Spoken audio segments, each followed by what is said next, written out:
एक नगरेवा नाम का ग्राम है, वहां पर सबसे पहले महाराज हुए गंगाराम। और गंगाराम की धर्म पत्नी का नाम है उर्वशी। और उर्वशी की कोख से कई पुत्रों की उत्पत्ति दर्शाई गोगा पुराण में। पहले बेटे का नाम है इंद्र, दूसरे बेटे का नाम है चंद्र और तीसरे बेटे का नाम है कौशलेंद्र। कौशलेंद्र ने कौशाम्बी को बसाया और चंद्र ने चंद्रवार और चंदौसी को बसाया। और महाराज इंद्र ने गगरेवा नगरी का प्रस्ताव रखा। उन्हीं महाराज इंद्र के बेटे हैं दो। बड़े बेटे का नाम है कुमरपाल और छोटे बेटे का नाम है उमरपाल। कुमरपाल की राजधानी मुसलमानी शासन में चली गई, उमरपाल की राजधानी शेष रह गई। उमरपाल की धर्मपत्नी का नाम है रामकुमार और रामकुमार की कोख से दो पुत्रों की उत्पत्ति दर्शाई। बड़े बेटे का नाम देवर सिंह और छोटे बेटे का नाम नेवर सिंह। इधर शिक्षा पाठन की कन्या है 6। 3 कन्या मुसलमानी शासन में अपहरण हो गया। 3 कन्या महाराज की शेष रह गई। काछल बाछल आछल, काछल और बाछल की सगाई महाराज उमरपाल के दोनों बेटों के साथ में संपन्न हुई। तीसरी बेटी आछल है, उसका विवाह हरियाणा प्रांत में राजा रूपचंद के लिए किया गया। अब महाराज बड़े ही प्रसन्न है क्योंकि 2 बहुएं हैं महल में। कमी है तो एक ही बात की है, इस महल में कोई पुत्र नहीं खिला, यानी दोनों की दोनों रानी बाज है। एक भी कोख से पुत्र की उत्पत्ति नहीं हुई। एक दिन महाराज उमरपाल ने बड़े बेटे देवर सिंह को बुलाया और कहा, बेटा क्या कारण है जो अभी तक मैं नाती का मुंह नहीं देख पा रहा हूं। तो बाप बेटा आपस में वार्तालाप कर रहे हैं, लेकिन तब तक मैया बाछल महल के दरवाजे की ओर से झपक के सुन रही है। और ये बात यहाँ भी लागू होती है कि ये बाप बेटा या मेहता ही बेटा बदला रहे हो तो धर्म पत्नी जरूर कंसुआ लेगी, कहीं हमारी पीठ का मसाला तो न बटो जाए। वही बात मैया बाछल सोच रही है,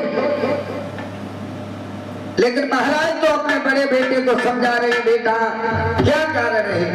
और बोले महाराज देवर सिंह, क्या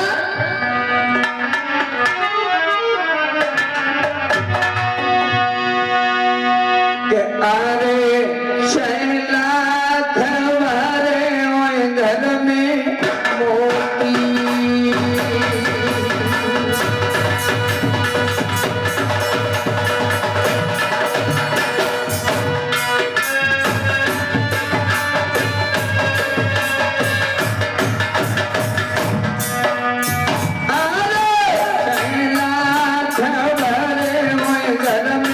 मोती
करम में होले होले पेटाए अब तो रोए रोए दुखिया के करम में होले होले पेटाए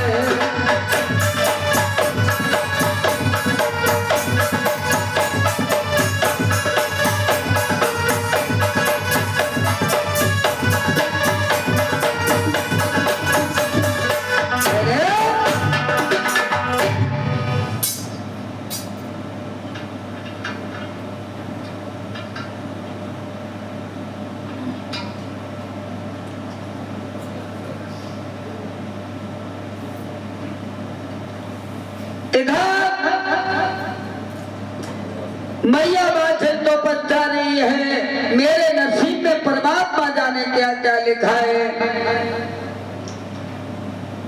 महाराज तो कचहरी के लिए चले गए। जब शुभ मुहूर्त में भगवान भास्कर ने जब पूरब में आंखें खोली सुबह हुआ मैया बात से महलों से बाहर आई तो दास दासियां भी ताने देने लगी। अरे क्या फायदा है महाराज की दो दो बहुएं हैं एक की कोख से संतान नहीं। महाराज को तो वंश ही डूब गया। मैया बादशाह से ये ताना बर्दाश्त नहीं हुआ और महल में आकर के रुक्मा ने बांदी को बुलाया और कहा दीदी मेरी एक बात सुनो। क्या तू बेग अभी चली जा मेरे साजन को बुला करके मेरे पास महल में ले आ।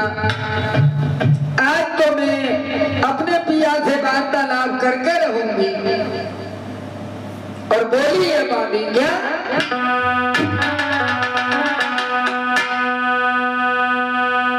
बिरला बांदी लई बुल बाए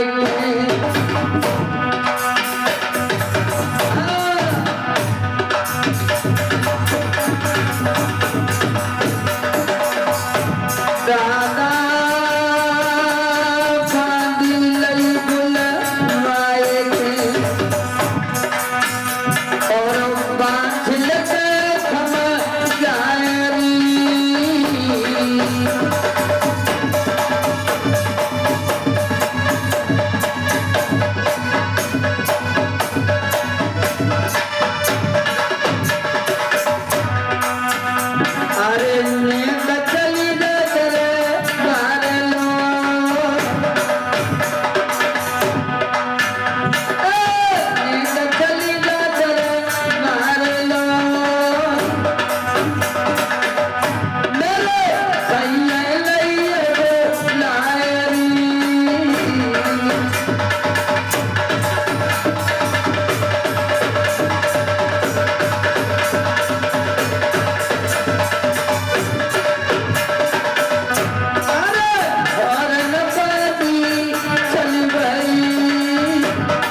कहा साजन आपको आपकी रानी बड़ी बाछिल महलों में याद कर रही है। महाराज ने कहा दासी तुम शीघ्र महलों को लौट जाओ, हम अपने निश्चित समय से कचहरी को बंद करके महारानी बाछिल के कक्ष के लिए आते हैं। बादी तो चली गई, लेकिन महाराज ने अपने निश्चित समय से कचहरी को बंद किया और अपनी नीलम घोड़ी पर सवार होकर के महाराज चले हैं। धीमे धीमे नीलम घोड़ी को बढ़ाते हुए जा रहे हैं। रास्ते में देखा कि एक मेहत रानी झाड़ू को लगा रही है। महाराज के आते ही उस मेहत रानी ने पले को जमीन पर पटक दिया, पृथ्वी मैया में 3 झाड़ू को मारा और पीठ फेर करके खड़ी हो गई। महाराज कहने लगे दासी क्या कारण है जो मेरे आते ही तुमने चेहरे को घुमा लिया? तो हाथ जोड़ के वो महत रानी बोली राजन वैसे तो मेरी कोई औकात नहीं जो मैं जीभ हिलाऊं, लेकिन राजन यदि आपका आदेश हो जाए तो मैं एक बात बता देती हूँ। महाराज बोले कहिए क्या कारण है? तो महत रानी ने कहा वैसे भी तो मुझे 2 दिन से भोजन की प्राप्ति नहीं हुई और आज तो मैंने एक निर्वंशी राजा का चेहरा देख लिया, तो आज भोजन की तो कौन का जल भी नसीब नहीं होगा। और जो इतनी बात सुनी तो भक्तों महाराज की गर्दन नीचे को झुकी रह गई और चलती है मैया बाछिल के कक्ष के लिए, कुछ नहीं बोल पाए। इधर मैया बाछिल कभी अटारी जाती है तो कभी सीढ़ियों के द्वारा नीचे आती है। देख रही है बागी का संदेशा के आए मेरे पिया आते ही होंगे, और जैसे ही अपने प्रीतम को आता हुआ देखा तो क्या किया भक्तों मैया बाछिल ने?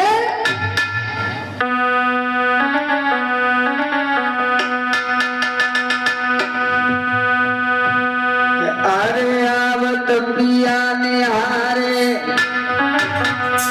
और नारे ने पलंगारे रखायो।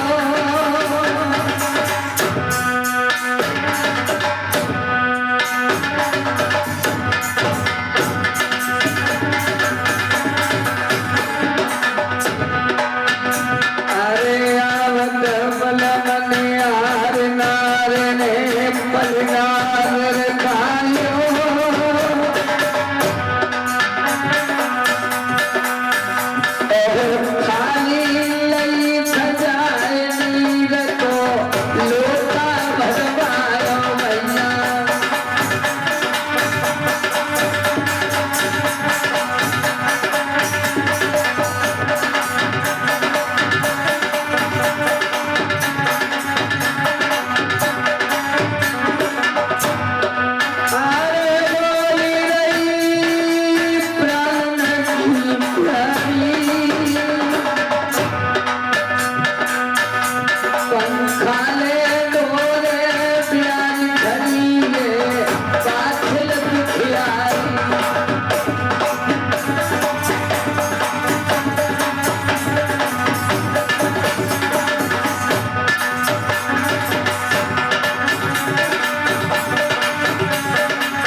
मैया बाछिल टकटकी लगा करके चेहरा की तरफ देखती रही थी।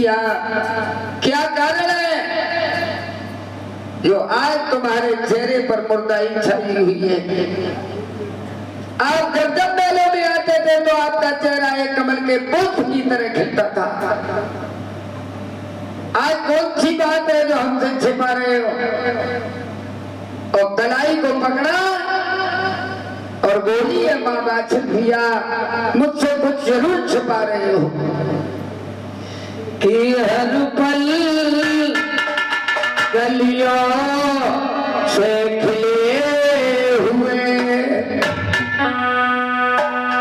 कि हर पल गलियों से खिले हुए, तो जब जब मेलन में आते थे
इधर में महारानी बाछिन कहने लगी पिया क्या कारण है जो मुझसे आप छुपा रहे हैं। पहले की माताएं ऐसी थी तो अपने पिया के चेहरा की देख करके बताती थी कि मेरा साजन आज किसी कष्ट में है, लेकिन आज की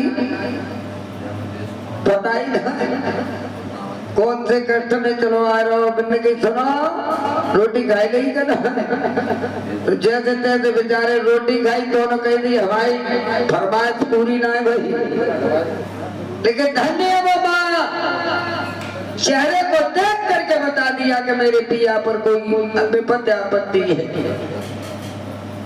महाराज ने कहा रानी साहिबा अब तो दास दासियों की बात छोड़ो, अब तो महक रानी भी ताना दे रही है।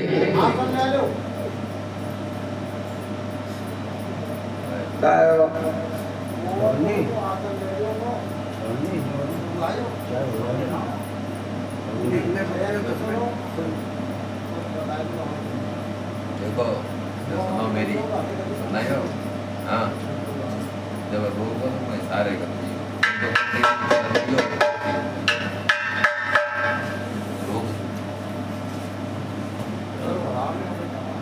तो भाई चलो